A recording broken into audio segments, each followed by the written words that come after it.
Bueno, vamos a platicar en esta tarde con nuestros invitados especiales, como siempre aquí en el estudio, licenciado Julio Talamonti, y allá en su casa nos acompaña Julio Rivera Clavería, que también se sumará a la conversación. El cáncer de la extorsión, ¿cómo enfrentarlo y cómo pues deshacerse de ellos? Es el tema, Alejandra.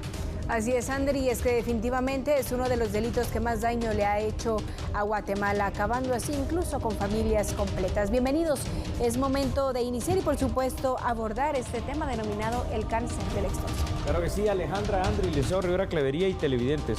La extorsión, el delito más cometido hoy en Guatemala, ¿verdad? De cada 100 hechos delictivos, al menos entre 80 y 85 pertenecen al rubro de la extorsión, porque es lo que principalmente está financiando a las pandillas, esto hay que decirlo. Lo malo es que el tema de la extorsión va asociado primero a las pandillas, segundo va asociado al sicariato y va asociado al asesinato, porque cuando no se paga esta extorsión, se paga literalmente con la vida. Así que este es el delito que hoy por hoy, literalmente, nos tiene de rodillas. Licenciado Rivera Clavería, ¿qué podemos empezar a hacer para combatir el delito de extorsión en Guatemala? Yo creo que lo primero que tenemos que hacer es entender que es un fenómeno criminal que involucra menores y familias completas. Hoy las clicas están integradas de esa manera. Por lo tanto, es muy complejo y muy difícil. Yo creo que el trabajo que está haciendo la Fiscalía Anticorrupción y Dipanda, porque me consta, yo les he trasladado mucho trabajo a Dipanda y lo han ido resolviendo. El problema es que se suma cada vez nuevos elementos al tema de la extorsión. Los famosos imitadores, que no tienen nada que ver con las pandillas y que son personas que se dedican también a extorsionar en busca de dinero. Hay que recordar que las pandillas son transnacionales y que este fenómeno también se da en otros países en la misma magnitud o mucho más graves. Yo creo que aquí la coordinación es fundamental, la coordinación interinstitucional entre inteligencia civil, entre Ministerio Público y Policía Nacional Civil y organismo judicial. De otra manera es muy complicado y vuelvo a insistir, creo que es el momento de tirar al tapete la posibilidad de incrementar las penas. No se puede aplicar la pena de muerte, la cadena perpetua. ¿Podrían sumarse las empresas de telefonía apoyando al gobierno en esta gestión para tratar de erradicar la extorsión? Se me ocurre que cuando entre una denuncia al Ministerio Público y se cerciore que efectivamente de tal número está saliendo una llamada de extorsión, pueda ser bloqueado inmediatamente. Empezamos contigo, Talamonti. Por supuesto que esto puede pasar porque en El Salvador se está haciendo, pero aquí quiero ir un poquito más allá. Por experiencia propia, y esto lo conoce también el licenciado Rivera Clavería, tantos años que hemos trabajado en justicia y seguridad, cuando en el año 2009 empezaron a funcionar los bloqueadores en las 11 cárceles más grandes de este país, a los 2 meses el 62% del índice de extorsión bajó. Quiere decir, no es la solución total ni es la panacea, pero sí es parte de la solución. Como parte de la solución también, fuera de lo que tú dices, Andri, de las telefonías, es controlar la alta corrupción del sistema penitenciario, porque esos teléfonos de los cuales se extorsionan allá adentro no entran ni por obra de magia, no entran ni aparecen así de una manera espontánea, sino que porque lo permiten malos empleados del sistema penitenciario.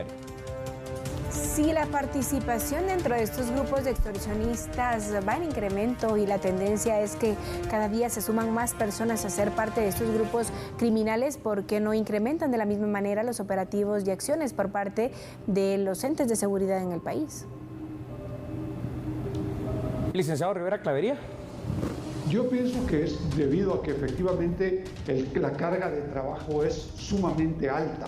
Sí se hace, Alejandra. Lo que sucede es que como decía Talamonti, la carga es sumamente alta y no hay suficiente personal ni capacidad para poder ir desestructurando estas pandillas que funcionan e imitadores que funcionan. Yo creo que parte de la solución al problema, como muy bien lo planteó el licenciado Talamonti, es nueva infraestructura penitenciaria que permita aislarnos, porque de otra manera esto no va a ser lo de no acabar. Es decir, yo no voy a estar mintiendo porque yo no lo veo tan simple como que sacamos policías y metamos fiscales y aquí ya se acabó. No es cierto. Esto es todo un proceso en el que hay que coordinar todos los esfuerzos, nueva infraestructura penitenciaria, nueva legislación, y ahí sí hay posibilidades. Añadiendo, fíjense a lo que decía el licenciado Rivera Clavería, Es tan evidente que las cárceles son hoy por hoy el centro de mayor situación en donde se da la extorsión. Es tan rentable la extorsión en Guatemala que por eso, como le decía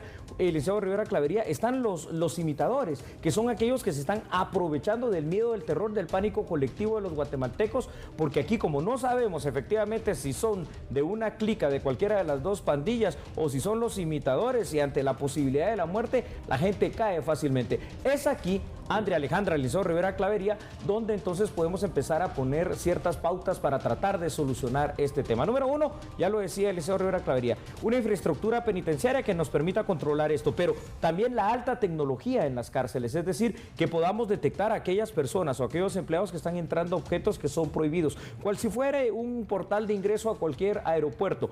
No suficiente con esto, algo tan simple como lo siguiente, el hecho de que no hayan tomacorrientes, porque aunque entren a algún celular, así no lo van a poder cargar. Y la otra cuestión, si no hacemos algo de verdad dentro de la infraestructura penitenciaria, por mucha buena voluntad que pueda haber de las autoridades, esto es incontrolable. Bueno, y ahí es donde yo le iba a preguntar al licenciado Rivera Clavería. Talamonte habló aquí de por mucha buena voluntad que haya en las autoridades va a ser incontrolable. Ahora, licenciado, aparte de la buena voluntad que pudiera haber en las autoridades, ¿qué más se necesita para empezar este replanteamiento que ambos analistas ustedes han dejado sobre la mesa esta tarde? Un personal en la Policía Nacional se necesita. Más presupuesto en este caso sería. Un personal, presupuesto, equipamiento, logística, al igual que en el Ministerio Público. Yo tuve la oportunidad de estar hablando con un fiscal recientemente de extorsiones y me comentaba que el trabajo es sobresaturado y no les da tiempo. Por lo tanto, tienen que estar en debate, investigando, no les da tiempo. Y en el tema de la policía tienen que estar en operativos, investigando, etcétera. Y más personal y sobre todo presupuesto. Pero lo que decía Talamonte, correcto. Tenemos que replantear el sistema penitenciario. De otra manera, estamos arando en el agua. Julio Rivera Clavería se refiere específicamente a realizar reformas a la ley del sistema penitenciario. ¿Cuáles serían estas? ¿Qué reformas recomendaría usted para fortalecer la gestión y, por supuesto, en este caso, mejorar la seguridad nacional? Yo creo que hay que empezar con la infraestructura, cárceles de máxima seguridad que efectivamente te cuenten con toda la tecnología del caso para poder aislar a estos pandilleros 23 horas de celda por una de sol, en primer lugar. En segundo lugar, creo que es importantísimo una reforma a la propia ley orgánica para ajustarla a la realidad del país, crear nuevos manuales, reglamentos y sobre todo profesionalizar el sistema penitenciario personal, tanto administrativo como de seguridad. Así es, a todas estas medidas, Andrea Alejandra, que ha mencionado el licenciado Rivera Clavería, vamos a apuntalar una situación. No es posible ya que, por ejemplo, el personal de la Guardia Penitenciaria pues tenga una preparación de apenas 6 meses. Tenemos que darle seriedad a esto. Eso tiene que ser toda una carrera penitenciaria. Hay que hacer una reclasificación de salarios, una reclasificación de puestos si queremos evitar esa corrupción. Tenemos que profesionalizarlos y también tenemos que identificar otras situaciones que son muy importantes en este país. Está la instancia coordinadora de modernización del sector justicia, está el Sistema Nacional de Seguridad y el subsistema de inteligencia.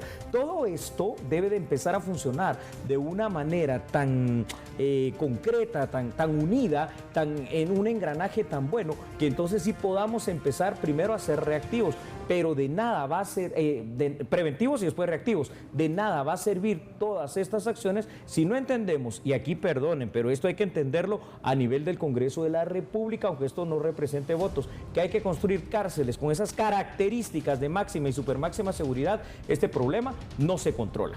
¿Qué pasa con los bloqueadores de señal? Si se tiene conocimiento que la mayoría de las extorsiones surgen desde las cárceles, ¿por qué no se activan y por qué no funcionan correctamente si se tienen los mismos? Guatemala tiene los bloqueadores de señal. Licenciado Rivera Clavería. Por corrupción. El problema es de corrupción. Pues es generalizada en el sistema penitenciario. Eso no lo sabemos de ahorita, de siempre. Eso es en primer lugar. Pero en segundo lugar, el otro tema es que también se afectan las áreas circunvecinas porque las cárceles están construidas en las colonias de la capital. Yo aquí quiero añadir esto precisamente para ampliar. A ver, imagínense ustedes, Su servidor fue director del sistema penitenciario en el año 2009. ¿Cuántos años han pasado? Los bloqueadores de 12. señal, 12 años. Los bloqueadores de señal celular están allí y son los mismos. La tecnología ya ha avanzado, pasamos de 2G a 3G a 4G, ahora 5G. Entonces, esos bloqueadores ya son inefectivos e ineficaces para esta tecnología. Hay que invertir en seguridad. Nosotros tenemos que entender que se tiene que invertir en seguridad porque es una prioridad, Andrea, Alejandra. Bueno, y para concluir esto, deberíamos tener en el Ministerio de Gobernación un viceministerio exclusivamente como para el sistema penitenciario o un instituto penitenciario, etcétera. ¿O por dónde empezamos, licenciado Rivera Clavería? ¿Cómo se empieza esta reforma? No, el Ministerio de Gobernación está bien diseñado. Lo que sucede es que una reforma al sistema penitenciario debe de empezar con la voluntad y con los recursos para hacerse. Si no hay recursos, no se puede hacer. Ya lo decía Talamonte, hay que invertir en seguridad. El problema es que la seguridad se paga cara. Pero si no hay seguridad, si no se paga cara esa seguridad, corremos el riesgo de que nuestros derechos sean violentados en las calles, que seamos asesinados o que seamos sujetos de un hecho delictivo de cualquier naturaleza. Y vaya si no se paga cara la seguridad, Talamonte. Bueno, ¿cómo concluyes tú, Talamonte? Sí, al licenciado Rivera Clavería, Andrea, Alejandra y televidentes, aquí para ir concluyendo esto. Entonces, en el orden de prioridades, ¿cuál es la inversión en seguridad que hoy necesitamos? Cárceles de máxima seguridad para controlar a esta gente embartolinados. No hay otra cuestión. Las 23 horas de sombra por una de sol, estoy de acuerdo, sin intervención de ningún aparato electrónico para controlar esa corrupción. Por supuesto, el rediseño de lo que es el sistema penitenciario en lo administrativo, en lo operativo. Y la otra parte es, obviamente, aquí esto es muy importante, la entrada en funcionamiento nuevamente de las fuerzas de tarea en contra de la extorsión, para lo cual tenemos que utilizar no solo el personal policial, sino que también el personal militar y el personal de inteligencia civil. Y a esto hay que aunarle lo siguiente, la voluntad política por parte de los señores diputados para tener esto como uno de los tantos y grandes temas a discutir de interés nacional, porque es seguridad. Y lo último, la denuncia, que es nuestra mejor arma ciudadana. Bueno, ahí está, en verdad, todo el concepto, ¿no? Englobado. Yo diría que la seguridad es lo primordial en Guatemala, incluso arriba de cualquier otro ministerio, ¿no? Es la prioridad de prioridades. Bravo, André. Julio Rivera Clavería y Julio Talamonte, gracias por haber estado con nosotros.